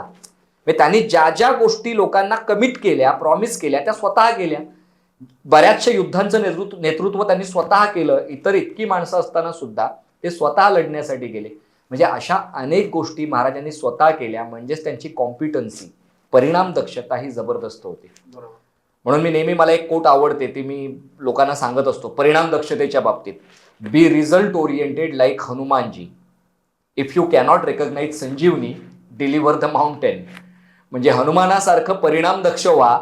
जर तुम्हाला संजीवनी ओळखता आली नाही ना, तर पर्वत उचलून आणा. म्हणजे रामाचा हनुमानावर का विश्वास होता? कारण तो काही जे काम सांगेल ते पूर्ण करणार हे रामाला माहित होतं. तो कारण घेऊन येणार नाही. म्हणून देणारी माणसं आयुष्यात यशस्वी कधीच होत नाही. यशस्वी होऊ शकत नाहीत. म्हणून तुम्हाला जर आयुष्यात यशस्वी व्हायचंय किंवा लोकांचा विश्वास जिंकायचा आहे, मुळात लोकांना जास्तीत जास्त तुमच्या स्वप्नामध्ये इन्क्लूड करायचंय, तर या दोन गोष्टी ज्या महाराजांमध्ये होत्या त्या आपल्यामध्ये असल्या पाहिजेत. एक, आपलं चारित्र्य चांगलं असलं पाहिजे, आणि दुसरं परिणाम दक्षता, competency, ability to deliver result. ह्या दोन गोष्टी जर असतील तर तुम्ही लोकांचा विश्वास जिंकू शकता, असं मला वाटतं. म्हणजे मला असं वाटतंय की आपण गेलेला पैसा परत मिळवू शकतो. बरोबर. गेलेला वेळ एखाद्या वेळेस आपण पुढे जाऊन आपल्याला पुन्हा एकदा संधी भेटेल. बरोबर. पण जर आपलं चारित्र्यावर जर डाग लागला तर तो आपल्याला पोचता येत नाही. Perfect. ते एकदा खराब झालं की नंतर झालंच. आपण किती चांगलं कार्य केलं तरी सुद्धा ते चारित्र्य परत मिळवता येत नाही. अगदी अगदी. ह्या मुलाखती मार्फत किंवा या पॉडकास्ट मार्फत जर तुम्हालाही सांगायला मला आवडेल की आज खूप पॉडकास्ट आहेत, खूप पॉडकास्ट इंटरव्ह्यू होत आहेत, ते खूप छान पद्धतीने काम करत आहेत. त्याच्या मार्फत ते लोकांना मार्गदर्शन करत आहेत. त्या पॉडकास्टचा खूप लोकांना फायदा सुद्धा होत आहेत. पण आपण दादा थोडी थीम चेंज केली. आपण काय केलंय की एक प्रत्येक पॉडकास्ट मध्ये कसं असतं, एक गेस्ट आणि एक होस्ट. तर आपण तसं केलं नाहीये. इथे येणारी व्यक्ती गेस्ट म्हणून नाही, तर ती व्यक्ती तिच्या आयुष्यातले पूर्ण अनुभव तर सांगेलच, ती ज्या क्षेत्रामध्ये काम करते त्या क्षेत्राबद्दल सुद्धा सांगेलच, परंतु समोरची जी व्यक्ती त्याला प्रश्न विचारत आहे त्या व्यक्तीला सुद्धा ती व्यक्ती क्रॉस क्वेश्चन करू शकते. आणि दोघांचे मिळून जे उत्तर येईल ते आपल्या प्रेक्षकांमार्फत नक्कीच इथून प्रबोधना चांगलं होईल आणि लोकांना त्याचा फायदा होईल. या पॉडकास्टचा हा मेन उद्देश. आणि जेणेकरून एका दगडात दोन पक्षी मारले जातील असं काहीच करण्याचा आम्ही प्रयत्न केलाय आजपासून. नक्कीच ना. मग याची आपण सुरुवात आजच करू. म्हणजे आज जे काही प्रश्न तू मला विचारशील तर त्याला धरून मला पण तुला काही प्रश्न विचारायला आवडतील, आणि मग ती चर्चा मला वाटतं खूपच रंजक होईल. आणि तुझा हा खरंच ही आयडिया किंवा ही कल्पना जी आहे ना, ती मला खूप रंजक वाटली आणि ती आपल्या प्रेक्षकांनाही तितकीच रंजक वाटेल याचा मला विश्वास आहे. तर एक सर्वच उद्योजकांकडून तुम्हाला प्रश्न विचारतो मी की महाराजांनी अफजल खानाचा वध कसा केला? बऱ्याच जणांना त्या गोष्टीबद्दल माहिती आहे की अफजल खान मोहीम पूर्ण यशस्वीरित्या महाराजांनी कशी संपवली. त्याचबरोबर तसेच काही अफजल खान रूपी संकट आपल्या उद्योगात येतात. बरोबर. यावरती आपल्या उद्योजकांना तुम्ही काय सांगाल की महाराजांची कोणती तत्वे वापरून तुम्ही अशी आलेली संकट तुम्ही पार पाडू शकता किंवा त्यांना यशस्वीरित्या त्या संकटाच्या पलीकडे जाऊ शकता किंवा यशस्वी होण्यासाठी कोणती मार्ग वापरू शकता? बरोबर. ऍक्च्युली हा अनिकेत वेळेच्या दृष्टीने हा कठीण प्रश्न आहे. कारण आपला अफजल खानावर, जवळपास अफजल खान वध या प्रकरणावरच आपला 3 तासाचा सेमिनार आहे. म्हणजे ज्याच्यामध्ये ही कशी स्ट्रॅटेजी महाराजांनी आखली अगदी स्टेप बाय स्टेप आपण सांगतो. म्हणजे आपण एखादा प्रोजेक्ट हाती घेताना कोणत्या 5 गोष्टींचा वापर केला पाहिजे असा तो पूर्ण सेमिनार आपण डिझाईन केलेला आहे. पण ते सोडून आता जर म्हणतोयसच तर एक माझ्या डोक्यात जे शॉर्ट, त्याचं एक समराईज व्हर्जन जर सांगायचं झालं तर अफजल खान हे छोटं संकट नव्हतं. म्हणजे महाराजांचं त्यावेळेस वय, त्यावेळेचा अनुभव आणि त्याविरुद्ध अफजल खान म्हणजे काबूल कंधार पर्यंत तलवार गाजवलेला योद्धा, ज्याची पूर्ण जगामध्ये दहशत आहे, असा योद्धा जेव्हा एक मोठा लवाजमा घेऊन येतोय, 42,000ची फौज त्याने जमा केलेली आहे आणि त्याच्या विरुद्ध स्वराज्याची एकंदरीत फौज त्यावेळेची 12,000ची, ती पण विखुरलेली फौज आहे, जिला एकत्र मैदानात आणलं तरी सुद्धा कठीण आहे. इतके रिसोर्सेस अफजल खानाकडे आहेत. बरोबर. एवढी प्रचंड तयारी करून आलेला हा अफजल खान, जो फक्त अंगानेच मजबूत नाहीये, त्याची उंची, त्याचं वजन किंवा त्याची ताकद ही फक्त अंगाचीच नाहीये, तो डोक्याने पण तितकाच हुशार आहे, कुशग्र आहे, युद्धनीती कूटनीतीमध्ये माहीर आहे. असा हा अफजल खान जेव्हा चाल करून येतोय तेव्हा ते सोपं नव्हतं त्याला नमवणं. पण अशा वेळेला महाराजांनी कोणत्या 4 गोष्टींवर काम केलं असेल तर मला असं वाटतं ते 4 F आहेत ज्याच्यावर महाराजांनी काम केलंय. त्यातला पहिला F जो असतो तो असतो फाइंड द एनिमी. म्हणजे तुमचा शत्रू कोण आहे तो आधी शोधा किंवा त्या शत्रूचा शोध घ्या. किंवा शत्रूमध्ये काय ताकदी आहेत, म्हणजे त्याच्या काय स्ट्रेंथ्स आहेत किंवा त्याच्या काय विकनेसेस आहेत, त्याचा शोध घ्या. म्हणजे अफजल खान जेव्हा चाल करून आला आणि तिथून पुढे येईपर्यंत त्याने जी आपली ताकद वाढवत नेली, या सगळ्याचा ट्रॅक महाराजांनी त्यावेळेला ठेवलेला असणार आहे. कारण आपल्याला माहित आहे की महाराजांचं हेर खातं किती जबरदस्त होतं. त्यांना बित्तंबात माहिती असायची की शत्रूच्या या त्यांच्या त्या खेम्यामध्ये काय काय असू शकतं, त्यांच्याकडे किती हत्ती आहेत, किती घोडे आहेत, कोणकोणते सरदार त्यांच्या सोबत आलेले आहेत, किती सरदार आजूबाजूचे त्यांच्याशी मिळालेले आहेत, किती लोकसंख्या त्याने जमा केली किंवा ते युद्ध करण्यासाठी किती सैन्य त्याने जमा केलेलं आहे. अगदी संगमेश्वरच्या हेमाजी तिमाळकर जो आहे त्याला पण थोडीशी लाच देऊन त्याच्याकडून 300 होड्या बनवून घेतल्यात, ज्या पावसामध्ये कोयना नदी ओलांडण्यासाठी त्याला उपयोगाला येतील. इतकी सगळी तयारी त्याने केली. ह्या सगळ्याचा अभ्यास महाराजांनी केलेला आहे. म्हणजे त्याला आपण म्हणतो शत्रू शोधणं, म्हणजे फाइंड एनिमी. फाइंड म्हणजे त्याला शोधायचं, म्हणजे कोण शत्रू हे शोधणं नाही. जो शत्रू चाल करून आलाय त्याच्यातल्या चांगल्या गोष्टी आणि कमतरता या शोधणं किंवा त्याच्या स्ट्रेंथ आणि त्याच्या विकनेसेस शोधणं, यावर महाराजांनी काम केलं. That is find the enemy, right. दुसरं असतं फिक्स द एनिमी. फिक्स म्हणजे त्याने आता जेवढी ताकद वाढवली ना त्याला तिथेच थांबवा, म्हणजे फिक्स करा त्याचा तो प्रॉब्लेम. आता जसं तो 42,000ची फौज जरी घेऊन आला असेल, महाराजांनी ज्या ठिकाणी त्याला बोलवलं तो हा सगळा लवाजमा घेऊन तिथपर्यंत जाणं त्या कठीण वाटेमुळे फार कठीण होतं. म्हणून तो अगदी त्या 42,000 फौज मधले 30,000 वाईला ठेवून 12,000 घेऊन पुढे गेला. मग त्यातले पण त्या प्रतापगडाच्या पायथ्याशी जनीच्या टेंबेखालचा जो काही तळ आहे त्या डोंगराचा, तिथे तो फक्त 2,000 लोकांना घेऊन आला आणि अगदी वर येईपर्यंत, म्हणजे त्या तंबूच्या इथे येईपर्यंत फक्त 10 अंगरक्षक आणि 1 वकील घेऊन आला. याला म्हणतात फिक्स करणं. म्हणजे प्रॉब्लेम मोठा आहे पण त्याला कसं आपण ॲब्रिवेट करू शकतो, कसं छोटं करू शकतो, फिक्स करू शकतो, हे काम महाराजांनी केलेलं आहे. मग तेवढंच करून त्याला सोडून दिलं का? नाही. तर मग फाईट करणं, त्याला मारणं वॉज द अल्टिमेट एम. म्हणजे आपण बघतो की बाबा महाराजांनी पहिला हल्ला केला की त्याने पहिला हल्ला केला, त्यावर ठरणार होतं कोण हे करणार आहे. मग अफजल खानानेच पहिला वार केला होता का? कोणी याचा पुरावा देऊ शकत नाही की अफजल खानानेच पहिला वार केला. महत्वाची गोष्ट ही होती की अफजल खानाला मरायचंच होतं. अफजल खान जिवंत जाणारच नव्हता, कारण त्याच्या मागचं जे विजन होतं महाराजांचं ते फार मोठं होतं. अफजल खानाला मारून फक्त तिथे थांबणार नव्हतं प्रकरण. तर अफजल खानाला मारल्यावर अगदी कोकणाचा जो काही हिस्सा आहे जो आदिलशाहीच्या ताब्यात आहे तिथपासून पन्हाळ्यापर्यंतची मजल मारायची होती, आणि जी महाराजांनी पुढच्या 24 ते 25 दिवसामध्ये मारलेली आहे. म्हणजे त्या फक्त अफजल खानाचा विजय हेच ते यश नाहीये, त्या यशामागोमाग महाराजांनी अनेक यश मिळवत गेलेत. आणि ते कोल्हापूरच्या पन्हाळ्याला असताना मग ते वेढ्यात अडकणं आणि ते सगळी पुढचं प्रकरण आहे. आणि तिथून मग पुढे आपली घोडखिंड आणि ती लढाई हे सगळं नंतरच आहे. पण तरीही अफजल खानाला मारून हे सगळं मिळवायचं होतं. अफजल खानाला मारून जर अफजल खान काबूल कंधारपर्यंत प्रसिद्ध आहे आणि जर त्याला मारलं आपण तर आपलं नाव पण काबूल कंधारपर्यंत जाणार ना. म्हणजे काबूल कंधारपर्यंत ही बातमी उठेल की अरे अफजल मारा गया, किसने मारा, कोई सिवा है दख्खन में. लोकांना त्या दुनियेभरामध्ये नाव कळेल लोकांना की शिवाजी महाराज नावाचं एक सूर्य जो आहे ना तो दख्खनेमध्ये उदयाला आलेला आहे आणि तो काहीतरी मोठं करणार आहे. हे सगळ्यात मोठं विजन होतं. म्हणून फाईट करणं, त्याला मारणं, याच्या सगळ्या स्ट्रॅटेजीज महाराजांनी आखल्या होत्या. मग त्याच्याशी फाईट करून ते झालेलं आहे. आणि नुसतं फाईट करायचं नाही, त्याला संपवायचं, फिनिश द एनिमी. म्हणजे त्या अफजल खानाला मारून त्यांनी जवळपास अर्धी आदिलशाही संपवल्यासारखंच होतं, किंवा जवळपास अर्ध्या आदिलशाहीचं अर्ध मोराल संपवल्यासारखंच होतं. त्यामुळे फिनिश करणं, या 4 टप्प्यांमधून हे प्रकरण गेलेलं आहे. एक तर find the enemy, fix the enemy, fight the enemy आणि फिनिश द एनिमी.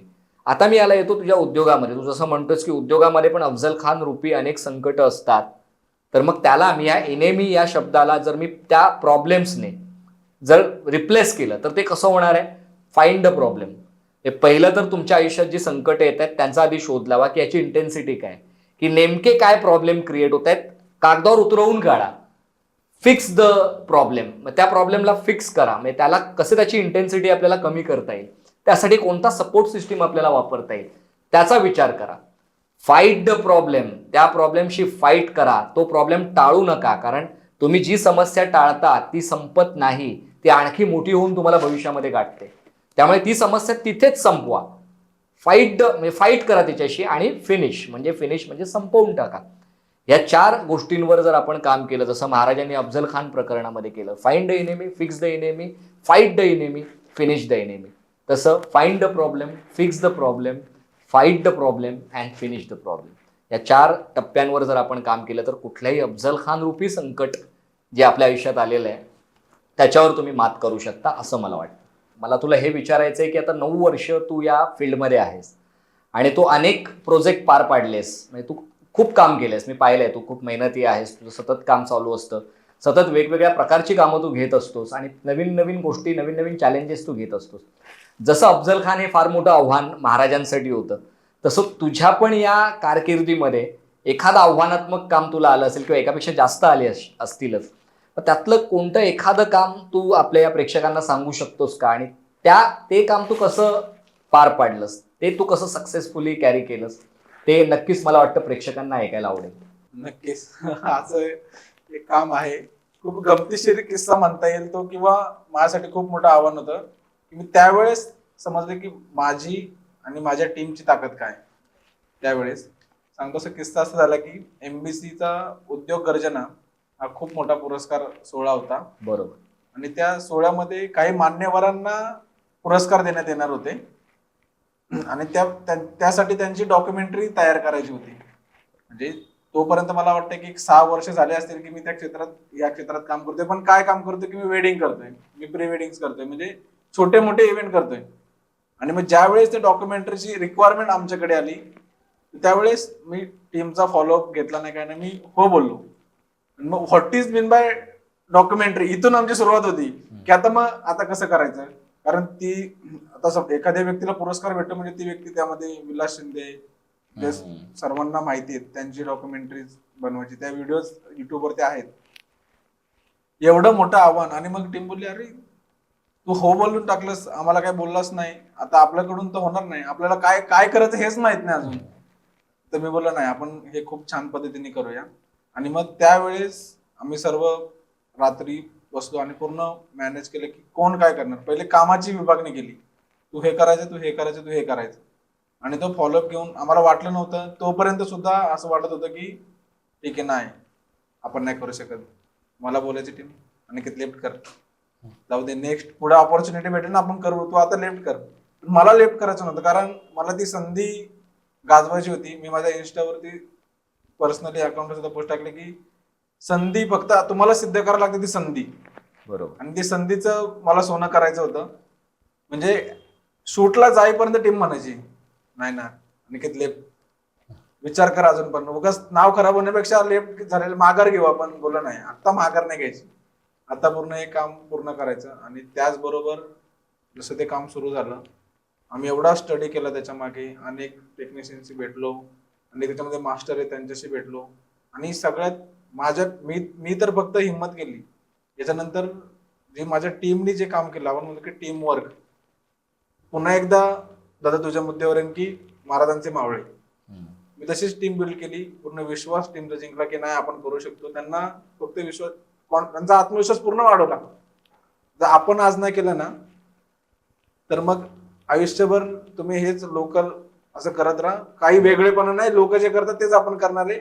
आणि वेगळेपण काय जपता येणार नाही आपल्याला, आणि चॅलेंजिंग होणार नाही. आणि कम्फर्ट झोन पासून आपल्याला जाऊन बाहेर काम करायचंय, हे आधी चॅलेंज घ्यायला शिका.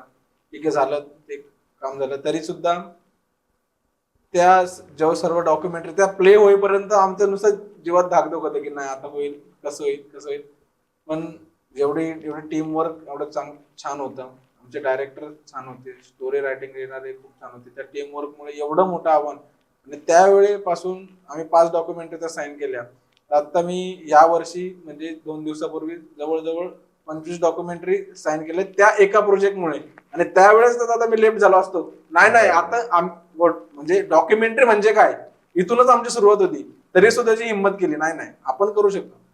काय व्हिडिओज तर शूट करायचं, मी असंच म्हणतो काय व्हिडिओज तर शूट करायचंय, काय नाही झालं तर बघू. त्यांना एका अर्थी टीमचं सुद्धा बरोबर होतं की नाही, आपलं नाव खराब होण्यापेक्षा किंवा लोकांनी जज करण्यापेक्षा तू लेफ्ट हो आणि आपल्याला नाही जमणार. तरी सुद्धा जो आत्मविश्वास होता तो तिथपर्यंत घेऊन गेला. आणि जी डॉक्युमेंटरी साईन केली, आता जास्त काम स्पेशलिस्ट इन डॉक्युमेंटरी असं तर म्हणता येईल की नाही, खूप साऱ्या डॉक्युमेंटरीच करते. आपल्या पूर्ण युट्यूब वरती बऱ्याच साऱ्या डॉक्युमेंटरी आहेत. एवढं सांगायचं एक आव्हान ठीक आहे होत आहे, इट्स ओके, पण तुमच्याकडे जर आत्मविश्वास असेल बाळासाहेब ठाकरेंचं खूप छान वाक्य आहे की तुमच्याकडे जर आत्मविश्वास असेल तुम्ही जगाच्या पाठीवर कुठेही जा, तुम्हाला मरण नाही. माझ्याकडे फक्त आत्मविश्वास होता आणि त्याच्यानंतर माझी टीम होती बस, आणि एक नियोजन होतं, मॅनेजमेंट होतं. Great great. म्हणजे ते तुझं काम मी स्वतः पाहिलेलं आहे. उद्योग गर्जना कार्यक्रमाला पण मी अटेंड होतो आणि त्या ज्या डॉक्युमेंटरी ज्या पद्धतीने त्या मोठ्या स्क्रीनवर चालल्या, खरंच म्हणजे नुसतंच हो म्हणणं हे कुणी करू शकतं, पण जे आपण हो म्हणून जो विश्वास दाखवलाय समोरच्याने तो सार्थकी लावणं आणि त्याचं सोनं करणं, हे काम अनिकेत तू केलेस आणि यापुढे अशी अनेक कामं तू नक्कीच करशील याची मला खात्री आहे. आता मी संपूर्ण आयुष्याबद्दल बोलेन. आता इथं एक मर्यादा आता आपण ठरवली की उद्योजक, बरोबर, नोकरदार. आता मी संपूर्ण आयुष्यामध्ये प्रत्येकाच्या आयुष्यात कठीण प्रसंग येतात. बरोबर, प्रत्येक जण त्याच्या त्याच्या परीने त्याशी लढत असतो. राईट. तरी सुद्धा अशा अनेक कठीण प्रसंगामध्ये आपले काही तरुण, काही व्यक्ती ज्या आहेत त्या ही टोकाची भूमिका घेतात. बरोबर. म्हणजे त्याच्यावरती कोणते विचार, ते जर पार करण्यासाठी आपल्याला कोणते विचार महाराजांचे त्याच्यावर उपयोगी ठरतील? नक्कीच नक्कीच. म्हणजे आपण नेहमी म्हणतो ना की माझ्या आयुष्यात आलेलं संकट फार मोठं आहे आणि मी त्याच्यातून बाहेर पडूच शकत नाही कधी, किंवा ह्या संकटाने माझी कंबर मोडली आणि मला 10 वर्ष मागे फेकलंय, असं आपण नेहमी म्हणत असतो. पण जर महाराजांचं आयुष्य पाहिलं तर ते कधीच सरळ नाही राहिलेलं आहे. म्हणून आपण एक महाराजांच्या स्वराज्याचा ग्राफ पण डिझाईन केलेला आहे की ज्याच्यामध्ये महाराजांच्या सुरुवातीपासून वयाच्या 12व्या वर्षापासून वयाच्या 50व्या वर्षापर्यंत त्यांनी त्यांची घोडदौड कशी केलेली आहे ते त्या आलेखामध्ये, स्वराज्याच्या आलेखामध्ये आपण मांडत असतो. पण त्या आलेखात पाहिलं तर आपल्याला नेहमी चढ दिसत नाही, तर बऱ्याच ठिकाणी उतार आहेत. अशी अनेक संकट आली जेव्हा असं वाटेल की आता बस झालं, म्हणजे स्वतःचं राज्य नको, त्यापेक्षा आपण सरदारकी करू, कुठल्या तरी शाहीसाठी काम करू, ती वतनं सांभाळू आणि 7 पिढ्यांचं तरी भलं करू, असं त्यांना वाटू शकलं असतं. पण ते त्यांना वाटलं नाही, कारण त्यांचं स्वप्नच मुळात स्वराज्य स्थापन करणं होतं. आणि मला नेहमी वाटतं की जर तुमचं स्वप्न मोठं आहे ना तर हे छोटी मोठी संकट येणार जाणार, मग किल्ले येतील जातील, अनेक प्रदेश येतील जातील, संपत्ती येईल जाईल, पण स्वप्न जर स्पष्ट आहे ना तर आपण तिथपर्यंत कधी ना कधी पोहोचणार आहोत. कोणत्याही डाऊनफॉल मधून कितीही आपण खड्ड्यात गेलो तरी कमबॅक करण्याची क्षमता ही आपल्यामध्ये असते. हे महाराजांनी सगळ्यात जास्त कुठे दाखवून दिलंय तर पुरंदरचं युद्ध. म्हणजे पुरंदरचं युद्ध वयाच्या 12व्या वर्षी सुरुवात करून 23 वर्षात 35 किल्ले स्वराज्यामध्ये जोडणं, एक छोटेखानी राज्य निर्माण करणं. त्याआधी अनेक संकट येऊन गेलेली आहेत, अफजल खानासारखी, शाहिस्ता खानासारखी, त्याच्यावर मात करून हे राज्य 23 वर्ष एक 35 किल्ल्यांचं आणि छोटेखानी एक राज्य निर्माण केलेलं आहे. पण पुरंदरचं युद्ध झालं त्यावेळेला या 35 मधले 23 किल्ले बादशहाला द्यायचे. जो 5 लक्षहून वसुलीचा प्रदेश आहे त्यातला 4 लक्षहून वसुलीचा प्रदेश बादशहाला द्यायचा आणि स्वतःसाठी 1 लक्षहून वसुलीचा प्रदेश ठेवायचा, बादशाची कृपा म्हणून. स्वतःला राजा म्हणवायचं नाही, त्यांनी 5000 मनसबदारी स्वीकारायची आणि मुघलांचं चाकर म्हणून आयुष्य काढायचं. अपमानकारक तह आहे. म्हणजे आपण हा तह जर, त्याचे आता कागदपत्र राजस्थानच्या एका म्युझियम मध्ये आहेत, हा तह 22 फूट लांब आणि 1.5 फूट रुंद आहे. जे इतकी सगळी कलमं त्यामध्ये होती, मी काही मोजकीच तुम्हाला सांगतोय. मग हे अपमानकारक तह म्हणजे लोकांसाठी असं होतं की आता स्वराज्य संपलं, आता महाराज कधीच त्यांच्या आयुष्यामध्ये कमबॅक करू शकणार नाहीयेत, हा शेवट झाला शिवाजी महाराजांचा आणि स्वराज्याचा. पण तिथून जर तुम्ही पाहिलं म्हणजे 1665ला ते युद्ध होणं, तो तह 1666ला आग्र्याला जाणं, 3-4 महिने कैदेत राहून मग तिथून निघून येणं, त्यानंतरची 4 वर्ष काहीच घडलेलं दिसत नाही आणि मग 1671ला मोहिमा सुरू होतात आणि मग तिथून पुढे राज्य काय करू शकतं ते मी तुम्हाला आता थोड्याच याच्यामध्ये सांगतो, थोड्या मिनिटातच सांगतो, 1-2 मिनिटामध्ये. पण त्या 4 वर्षामध्ये जेव्हा असं वाटतं लोकांना की सगळं संपलंय, आता काही कमबॅक होत नाहीये महाराजांचा, या 4 वर्षात महाराजांनी काय केलं असणार आहे? सगळ्यात पहिलं तर ही आपत्ती आपल्यावर ओढावले हे त्यांनी एक्सेप्ट केलं असेल. हे झाला तह, गेलं आपलं 90% राज्य. जे गेलं त्यावर काय रडायचंय? जे आपल्या हातात आहे ते वाचवणं हे सगळ्यात पहिलं काम आहे, ज्याला आपण सर्व्हायव्हल म्हणतो, सर्व्हायव्हलची टेक्निक म्हणतो, सर्व्हायव्हलचं तंत्र म्हणतो, जे महाराजांनी वापरलं असेल पुरंदरच्या तहानंतर. मग पहिलं तर सर्व्हाइव्ह करा. जे लोक आपल्याकडे उरलेत त्यांना वाचवा, जे राज्य आपल्याकडे उरले त्यांना वाचवा, ज्या रिसोर्सेस आपल्याकडे उरलेले आहेत त्यांना वाचवा. हे झालं सर्व्हायव्हल.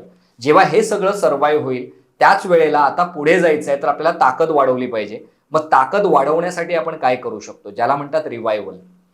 मग ह्या 4 वर्षामध्ये सर्व्हाइव्ह करणं आणि मग त्यातून रिवाईव्ह करणं म्हणजे ताकद वाढवत जाणं, हे काम महाराजांनी केलेलं आहे. आणि मग जेव्हा त्यांना वाटलं की आता आपली ताकद वाढले, 1671ला मोहिमा सुरू होतात. कोंढाणा जिंकण्यापासून जी सुरुवात आहे, मला सांगायला खरंच आनंद वाटतो आणि माझ्या अंगावर शहारे येतात नेहमी मी हा विचार करतो तेव्हा. जर 35 मधले 23 किल्ले आपण बादशाला दिले होते आणि आपल्याकडे 12 किल्ले उरले होते, म्हणजे 1670ला आपल्याकडे 12 किल्ले होते. 1671ला मोहिमा सुरू होतात आणि महाराजांचं जेव्हा निधन होतं तेव्हा स्वराज्यामध्ये 360 किल्ले असतात. म्हणजे 348 किल्ले 10 वर्षामध्ये जिंकणं, बांधणं, त्यांची पुनर्बांधणी करणं, मला वाटतं तो त्यावेळेचा वर्ल्ड रेकॉर्ड होता जो महाराजांनी केला. आणि यापेक्षा मोठी प्रेरणा काय असू शकते?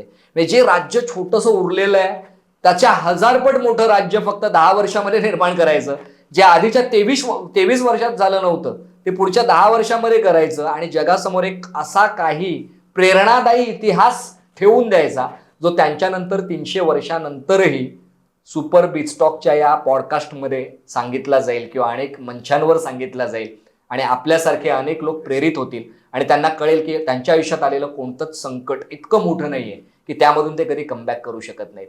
बस तो विश्वास आपल्याला हवा. एकतर स्वीकारलं पाहिजे की ते संकट आलेलं आहे, स्वीकारलं की आपलं माइंड मोकळं होतं, आता याच्यातून मार्ग कसा काढायचा. मजे आहे ते वाचवा, त्याला सर्व्हायवल म्हणतात. त्यानंतर ताकद वाढवण्यावर भर द्या, ज्याला रिव्हायवल म्हणतात. आणि 1671 पासून 1680 पर्यंत महाराजांनी जे केलं त्याला म्हणतात थ्राईव्ह करणं, उत्कर्ष साधणं, जे महाराजांनी करून दाखवलेलं आहे आणि ते आपण प्रत्येक जण आपल्या आयुष्यामध्ये करू शकतो. तर मला असं वाटतं यापेक्षा मोठं उदाहरण याचं दुसरं काही असूच शकत नाही. अनिकेत, याच्यातून मला एक गोष्ट समजली जाता की आयुष्यात आहे ते स्वीकारलं की जगण्याचा किंवा जिंकण्याचा बरोबर मार्ग मोकळा होतो. आणि दुसरी गोष्ट म्हणजे महाराज कधी असं म्हणून नाही माझ्या नशिबात. आपण नेहमी नशिबावर खापर पडतो. नशीब मला म्हणजे मी जेवढं महाराजांना वाचलं किंवा तुमचेही सेशन्स मी अटेंड केले त्याच्यामध्ये नशीब हा शब्द महाराजांकडे नव्हताच. बरोबर, जर ते आपल्या नशिबात नव्हता प्रश्नच नाही. हे महाराजांना सगळे नशीबवान राजा म्हणतात तरी पण त्यांचं वर्णन अनेक इतिहासकारांनी नशीबवान राजा म्हणून केलंय. तर ते नशीब काय असतं माहित आहे Aniket? When preparation meets opportunity it creates luck. म्हणजे जेव्हा तुमच्या आयुष्यात संधी येतात आणि ती संधी प्राप्त करण्यासाठी तुम्ही सर्वतोपरी तयार असताना तेव्हा नशीब निर्माण होतं.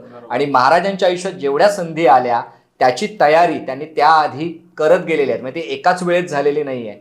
त्यातली अनेक वर्ष जिथे आपल्याला वाटतं की महाराज आता संपले, म्हणजे डाऊनफॉल आहे आणि महाराज काहीच करत नाहीत, कोणत्याच मोहिमा होत नाही आहेत, त्यावेळेला महाराजांनी त्या तयारीवर भर दिलाय प्रत्येक वेळी. आणि या तयारीला जेव्हा या तयारीची जोड मिळाली तेव्हा मला वाटतं हे नशीब महाराज निर्माण करू शकलेत. म्हणूनच त्यांना लोक नशीबवान राजा असं म्हणतात. शिवराय असे शक्तिदाता. येस, प्रश्नच नाही. शिवराय असे शक्तिदाता, त्यांच्या इतकी मोठी ताकद दुसरी कोणती नाहीये. अनिकेत, आता आपण महाराजांच्या स्वप्नाबद्दल बघितलं. तुम्हाला प्रश्न विचारला, मी तुला सांगितलंय की महाराजांनी स्वप्न कोणत्या 5 गोष्टींच्या आधारावर पाहिलं. पण मी जसं बघतोय, तू गेली कित्येक वर्ष, म्हणजे 9 वर्ष तू या फोटोग्राफीच्या व्यवसायामध्ये आहेस आणि तू खूप चांगलं करतोयस. मग आता या फोटोग्राफीच्या व्यवसायामध्येच यावं असं तुला का वाटलं? का तू हेच स्वप्न घेऊन का आलास? किंवा आणखी याला वेगळ्या पद्धतीने विचारायचं असेल तर मी असं विचारेन की यामध्ये तुझं काय मोठं स्वप्न आहे? या व्यवसायात येऊन तुला काय असं वेगळं घडवायचंय असं तुला वाटतं? तर प्लीज तू तुझ्या या प्रेक्षकांना सांगितलंस तर मला खूप आनंद होईल. पहिले तर सांगेल की म्हणजे फक्त माझंच असं मोटिव्ह नसलं की या फील्डमध्ये काय यावं वाटतं. पहिली गोष्ट, या फील्डमध्ये मी व्यवसाय म्हणून नाही आलो, मला आवड होती. ज्यावेळेस मी सुरुवात केली ना त्यावेळेस मला हे वाटलंच नव्हतं की ही फोटोग्राफीचा व्यवसाय इतक्या चांगल्या पद्धतीने करता येऊ शकतो. तुमच्या कलेचा, तुम्ही जी कला करता त्या कलेला तुम्ही व्यवसायामध्ये अशा चांगल्या प्रकारे कन्वर्ट करू शकता हे मला कधीच वाटलं नव्हतं. पण झालं असं की लोकांच्या आठवणी जपता याव्यात किंवा आपण कायम आठवणीत राहू असं काहीतरी काम करायचं होतं मला आणि त्यांना त्या आठवणीत घेऊन जाऊ शकतो. समजा तुम्ही एखादं वेडिंग केलं, कॅटरर्स वाले ठीक आहे, त्या दिवशीची गोष्ट त्या दिवशी झाली, ते जेवण केलं, खूप छान लोकांनी कौतुक केलं, डेकोरेशन केलं, पण ह्या सर्व गोष्टी तुम्हाला पिढ्यानपिढ्या लक्षात राहतील ते फक्त एका फोटोग्राफरमुळे. ही गोष्ट त्यावेळेस मी जाणली. आणि त्या पलीकडे जाऊन सुद्धा एखादी व्यक्ती हसते, एखादी व्यक्ती भावनात्मक होते, ती गोष्ट मला टिपण्यासाठी इतका आनंद व्हायचा की अरे मला एवढा फोटो छान आला आणि जेवढे फोटोग्राफर मला ऐकतायत, जेवढे प्रेक्षक मला ऐकतायत, तर जर एखाद्या माणसाचा किंवा एखाद्या व्यक्तीचा किंवा एखाद्या प्राण्याचा पक्षाचा कोणाचाही फोटो जर चांगला आला ना, ज्या फोटोग्राफरला जितका आनंद होतो तितका त्या समोरच्या व्यक्तीला सुद्धा होत नसेल. ही खूप चांगली गोष्ट आहे. या व्यवसायामध्ये येण्याचं एकमेव कारण होतं की आवड, क्या बात. क्रिएटिव्हिटी. एवढंच मला डोक्यात होतं. ज्यावेळेस आलं त्यावेळेस अनेक शॉर्ट फिल्म्स वगैरे केल्या. त्याच्यामध्ये काही नफा तर काही झाला नाही, उलट खर्च झाला, पण आवड. आणि बरोबर अजून सुद्धा मी याच्याकडे व्यवसाय म्हणून पाहत नाहीये. लोकांना माझ्याकडून चांगलं काय देता येईल बरोबर. आणि त्यांच्या आठवणीत मी कसा राहील एवढाच माझा प्रयत्न आहे. म्हणून कदाचित मला वाटते हे या व्यवसायाचं मुख्य कारण असू शकेल. कारण ज्या वेळेस तुम्ही काम करता, जर तुम्ही व्यवसाय म्हणून केला की नफा मला भेटेल की एवढा एवढा आज मला नफा भेटेल, यामध्ये तोटा करायचा नाही, मला एवढ्या ऑर्डर्स पाहिजेत, असा बिलकुल मी टार्गेट ठरवत नाही. ऑटोमॅटिकली टार्गेट सुद्धा क्रॉस होतं किंवा टार्गेट क्रॉस होते म्हणण्यापेक्षा की जेवढी गरज आहे त्यापेक्षा नेहमी जास्त भेटत आले. याचे एकमेव कारण आहे की कला. व्यवसाय म्हणून या क्षेत्राकडे मी कधीच पाहिलं नाही, अजून सुद्धा पाहत नाही. हे माझी टीम सुद्धा तुम्हाला सांगेल कधी. असे आहे. Okay okay, great great great. म्हणजे आपण वकिली सोडून याच्यामध्ये उतरणं, याच्यामध्ये सगळं आलं. म्हणजे खरोखरच ती पॅशन असल्याशिवाय, वेड असल्याशिवाय माणूस करू शकत नाही.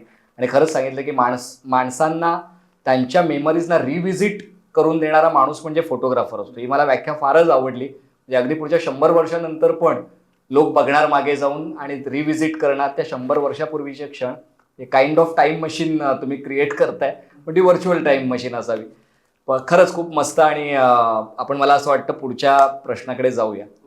अनिकेत, असे अनेक नवीन नवीन फोटोग्राफर्स आहेत किंवा नवीन तरुण आहेत ज्यांना असं वाटतं की फोटोग्राफीमध्ये यावं, व्हिडिओग्राफीमध्ये यावं.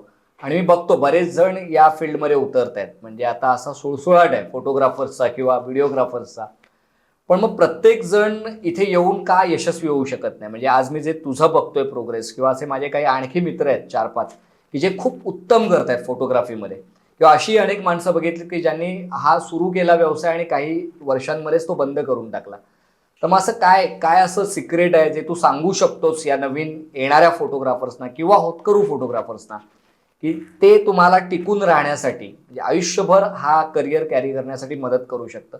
असं काय एखादं सिक्रेट तू सांगू शकतो जे तू आता 9 वर्ष वापरलेस आणि भविष्यात तू वापरणार आहेस? खूप गरजेचा प्रश्न आहे हा. परत पहिले सांगेल दादा की म्हणजे समस्त माझे प्रेक्षक सुद्धा जे मला ऐकतायत, तुम्हाला जर या फील्डमध्ये यायचं आहे ना, स्पेशली फोटोग्राफी सांगतोय, बाकी क्षेत्राबद्दल मला माहित नाही, तुम्हाला फोटोग्राफीमध्ये यायचं आहे ना, तुम्ही व्यवसाय म्हणून येऊ नका. ज्या दिवशी तुम्ही व्यवसाय म्हणून आलात त्या दिवशीच तुम्ही यशस्वी झालात. बरोबर. तुम्ही सक्सेसफुल होऊ शकत नाही. जर एखादा फोटो आपण काढतोय तर तो 90% आधी आपल्या डोक्यात काढला गेलेला असतो की हा मला असाच पाहिजे, मला क्रिएटिव्हिटी जमली पाहिजे. आणि ज्याला क्रिएटिव्हिटी जमते त्यानेच या फील्डमध्ये आपण. बरं, मग दुसरं कारण काय आहे अयशस्वी होण्याचं? की ट्रेंडनुसार न बदलत जाणे. अनेक जुने फोटोग्राफर आहेत, अयशस्वी होण्याचे हेच कारण आहे की जे ट्रेंडनुसार बदलत नाही. अनेक आता AI आले तर आपण लगेच ती गोष्ट आपल्यामध्ये आत्मसात केली पाहिजे की नाही नाही आता मला हे बदल करायचा, माझ्यामध्ये ही गोष्ट केली पाहिजे. पुन्हा तोच मुद्दा, ज्याला असं वाटतंय की मी फोटोग्राफी हा व्यवसाय म्हणून येईन, मग एवढे पैसे कमी, त्याच्यासाठी फोटोग्राफी व्यवसाय नाही. बरोबर. तुमच्याकडे क्रिएटिव्हिटी हवी, तुमचं माइंड पूर्ण क्रिएटिव्ह हवं, तरी तुमच्यासाठी ही फील्ड आहे. आता व्यवसाय म्हणून आलात तर याच्यामध्ये अनेक फोटोग्राफर आहेत, 18-18 तास काम करावं लागतं. तीच व्यक्ती काम करू शकते ज्याला आवड आहे, ज्याला माइंड क्रिएटिव्ह आहे. तीच व्यक्ती या क्षेत्रामध्ये पुढे जाऊन कार्य करू शकते. आणि तिसरी गोष्ट म्हणजे ठीक आहे, इथपर्यंत आलं, सर्व केला, तुम्ही क्रिएटिव्हिटी केली, तुम्ही उत्तम प्रकारे सर्व ट्रेंडनुसार बदलला, आणि मग तुम्ही आफ्टर सर्व्हिस क्लायंटला दिलीच नाही, मग तरी सुद्धा तुम्ही संपताय. मग असंच नाही की मी म्हणतोय क्रिएटिव्हिटी सुद्धा चांगली केली, तुम्ही सर्व ट्रेंडनुसार सुद्धा चालतायत, आफ्टर सर्व्हिस जर तुम्ही द्यायला डिले झाला तरी सुद्धा तुम्ही लॉस आहे. बरोबर. मी पाहिलेले या 3 गोष्टीत अनेक कारण असू शकतात. अनेक चौथे कारण सांगेल की माझ्याकडून मी अनेक वेळा चुकी झाली. या फील्डमध्ये महत्वाचा आहे डाटा. तुम्ही डेटा तुमचा सिक्युअर ठेवा. आमचं आता 1 वर्षापूर्वीच असं झालं की आमची एक हार्ड डिस्क करप्ट झाली आणि त्याचा बॅकअप आम्ही घेतलेला नव्हता.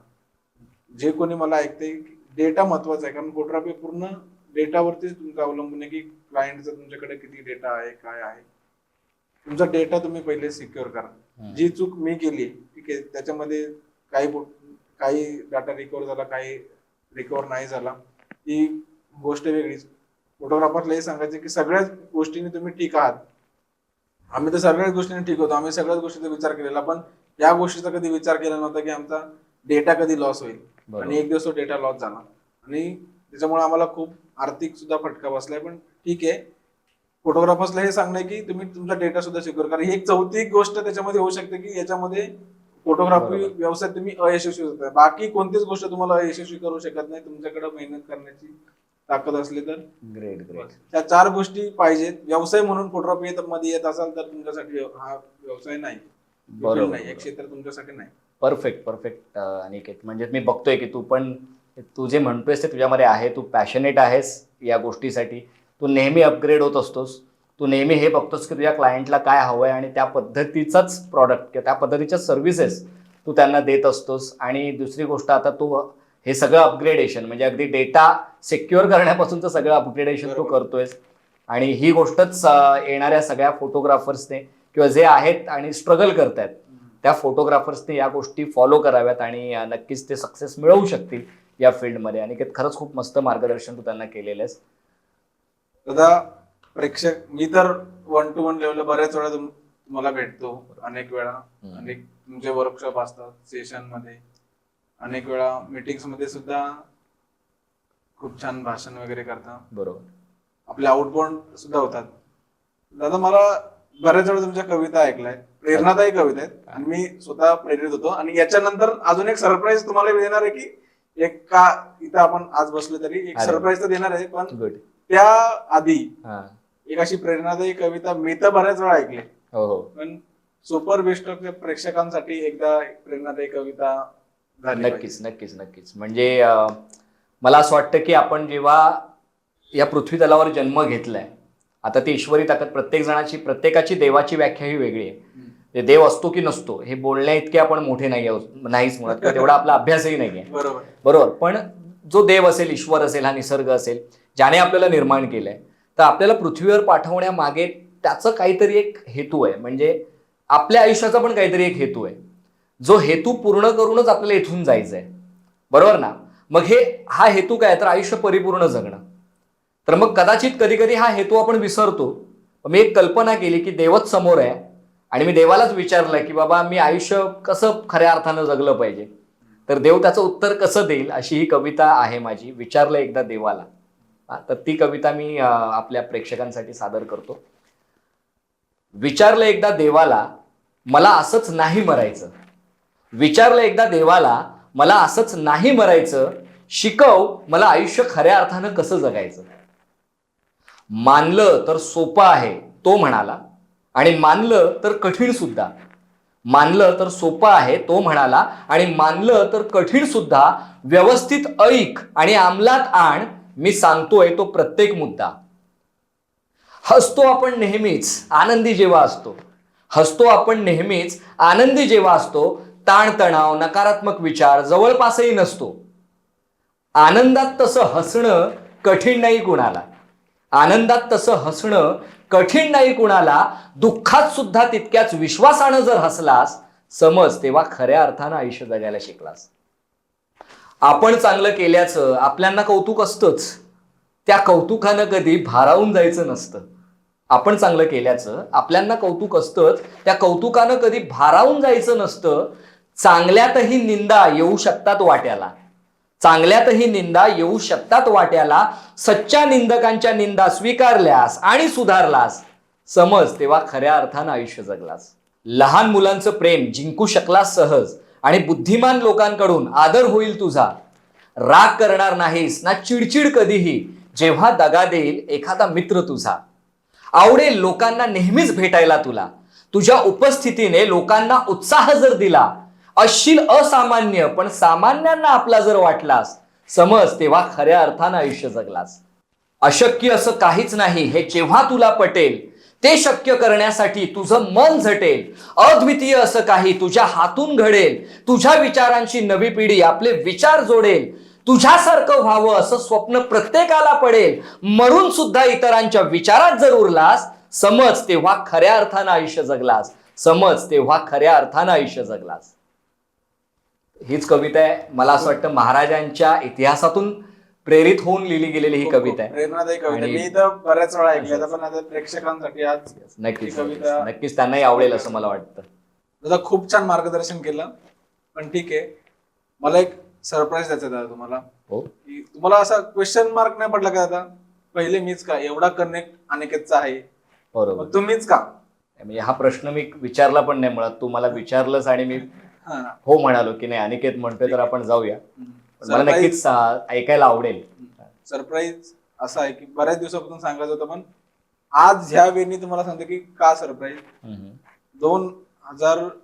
2021 साली मी तुमचं वाशीमध्ये सेशन अटेंड केलं. 2021 का 22 एवढं आठवत नाही मला. 2021 साली वाशीमध्ये आपल्या एक एमबीसी मीटिंग मध्ये तुमचं सेशन अटेंड केलं, आणि बरोबर. त्यावेळेस शिवाजी महाराजांचे जे 10 विचार तुम्ही मला सांगितले होते, ते पूर्ण मी आत्मसात करून अजून माझ्याकडे ते डायरीमध्ये लिहिलं, आणि त्या तत्वांवरती एस प्रोडक्शन आम्ही पूर्ण उभं केलंय. अच्छा. कारण एस प्रोडक्शनची फाउंडिंग 2021 ला झाली आहे. हा. त्यावेळेपासून ज्यावेळेपासून मी सेशन ऐकलंय ते पूर्ण तत्वांनी त्याच्यानंतर अनालाइज करून की ही गोष्ट आपण कशा प्रकारे यूज करू शकतो, म्हणून तुम्ही आज इथे पाहिलात. कारण एस प्रोडक्शन प्रस्तुत हा पॉडकास्ट आहे, आणि म्हणून मला असं वाटलं की नाही, दादाला आधी बोलवायला हवं, कारण या विचारांनी हे प्रोडक्शन पुढे होतंय. कारण मी बघित असेल, जसे महाराजांसाठी मावळे काम करतात तसे माझ्याकडे योग्य सहकार्य की ते नेहमी माझ्यासाठी तत्पर असतात. बरोबर. असे अनेक गोष्टी असतील, किंवा नियोजन असेल प्रत्येक गोष्टी, किंवा भविष्याचं नियोजन असेल, दूरदृष्टी जी महाराजांची, म्हणजे ते तुमचे शब्द की दूरदृष्टी, आता मी त्यावेळेस ते शब्द हे करून किंवा ते तत्व घेऊन, महाराजांचे 10 विचार घेऊन मी पूर्ण प्रोडक्शन उभं केलंय. त्याच्यानंतर हा पॉडकास्ट सुरू केलाय. पॉडकास्ट मधून एवढंच आहे की लोकांपर्यंत आपण पोहोचलं पाहिजे, आणि जे काही पहिले ती गोष्ट आपण पोहोचणे, महाराजांचे विचार पोहोचले पाहिजे, की ह्या मागे खूप हा मोठा उद्देश होता. क्या बात आहे अनिकेत. म्हणजे मला पण सरप्राईज आहे, कारण तू हे असं मला आठवतही नाहीये की 2021ला मी कधी आलेलो एमबीसीला, कारण बऱ्याचदा एमबीसीला जात असतो. महाराष्ट्र बिझनेस क्लब आमचा एक उद्योजकांचा क्लब आहे, आणि तिथे जातो, आणि त्यामुळे बरेच येतात गेस्ट, आणि किंवा बरेच नवीन मेंबर्स असतात, प्रत्येक जण लक्षात राहत नाही. नंतर आपलं कदाचित खूप चांगलं रिलेशन झालं त्यापुढे, पण तू त्या कार्यक्रमाला येऊन त्यातून इन्स्पायर होऊन तुझा हा सगळा उद्योग सुरू केलायस आणि इतकं चांगला करतोयस, हे ऐकून खरंच मला खूप आनंद वाटतोय. म्हणजे आज मी ज्या उत्साहाने आलो होतो तुझ्या पॉडकास्टला, तो उत्साह जाता जाता तू अगदी द्विगुणित केलायस, शिगेला पोहोचवलास असं मला वाटतं. आणि खरंच खूप आनंद वाटला की महाराजांचे विचार लोकांपर्यंत पोहोचवून असे उद्योजक उभे राहत आहेत आणि इतकं चांगलं करतायत की जे आता त्यांच्यासारखे अनेक उद्योजक भविष्यामध्ये उभे करतील. खरंच अनिकेत, खूप चांगलं गोड असं सरप्राईज तू दिलंयस मला. थँक्यू सो मच, मला या पहिल्याच एपिसोडमध्ये बोलवल्याबद्दल थँक्यू सो मच. थँक्यू दादा, खूप खूप आभार तुमचे, तुम्ही आलात, आणि जी समाजाला गरज आहे आपल्या महाराजांच्या विचारांची, ती तुम्ही समाजापर्यंत नक्कीच ते पोहोचतील, प्रेक्षकांपर्यंत ते पोहोचतील, आणि त्यांना सुद्धा हे नक्की आवडलेलं असेल. तर या पहिल्या पॉडकास्ट इंटरव्ह्यूचा शेवट मला असं वाटतं की तुम्ही प्रेक्षकांना काय सांगाल? नक्कीच अनिकेत, तू या सुपर बिस्टॉकच्या पहिल्या पॉडकास्टच्या पहिल्या एपिसोडसाठी मला बोलवलंस आणि त्याचं सरप्राईज कारणही सांगितलंस. मला खरंच खूप आनंद झालाय. तर मी आपल्या प्रेक्षकांना ही विनंती करेन की खरंच याचं चॅनल खूप चांगलं आहे, आणि येणाऱ्या प्रत्येक पाहुणे इतके जबरदस्त असणार आहेत जे तुम्हाला खूप चांगलं मार्गदर्शन यासाठी करणार आहेत. तर माझी विनंती आहे, जर तुम्हाला आजचा एपिसोड आवडला असेल तर नक्कीच तो जास्तीत जास्त लोकांना शेअर करा, व्हिडिओला लाईक करा, हे चॅनल सबस्क्राईब करा, बेल आयकॉन प्रेस करा, म्हणजे पुढे येणाऱ्या व्हिडिओचे नोटिफिकेशन्स तुम्हाला मिळत राहतील. आणि अनिकेत, या कार्यक्रमासाठी, या पॉडकास्टसाठी तुला खूप खूप शुभेच्छा, आणि पुढे जाऊनही तू इतकेच जबरदस्त रंगतदार एपिसोड्स नक्कीच आपल्या प्रेक्षकांसाठी बनवशील याची मला खात्री आहे. आणि त्यासाठी लागणाऱ्या सगळ्या शुभेच्छा आमच्या तर तुझ्यासोबत आहेतच, त्याचबरोबर महाराजांची ताकद तुझ्यासोबत आहे, त्यामुळे तुला कोण अडवणार. तर धन्यवाद मंडळी. जय शिवराय, जय महाराष्ट्र, जय हिंद.